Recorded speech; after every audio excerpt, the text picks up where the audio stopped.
வணக்கம் ஃப்ரெண்ட்ஸ். இந்த ரோஜா தொட்டியில் தானாகவே முளைச்சி ஒரு மருத்துவ குணம் வாய்ந்த கீரை எவ்வளோ அழகாக படர்ந்துருக்கு பாருங்கள். இதை தான் கானா வாழைக்கீரைன்னு அழைக்கிறோம்.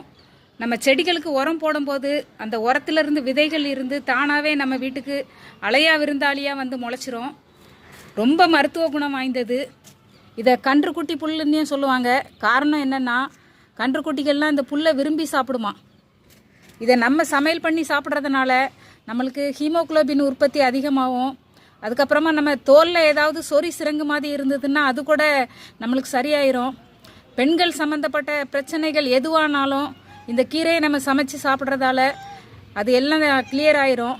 பாருங்கள், இந்த செடிக்கு ஒரு அழகான பூ இருக்குது பாருங்கள். இந்த ப்ளூ கலரில் இந்த மாதிரி பூக்கும். இந்த செடி படர்ந்துருக்கதை பார்த்தோன்னா மாடி தோட்டத்தில் ஹேங்கிங்கில் வைக்கிறதுக்கு ரொம்ப ஏற்றதுன்னு நினைக்கிறேன். பாருங்கள் எவ்வளோ அழகாக படர்ந்து கிடக்குது. நீ கீழே வரைக்கும்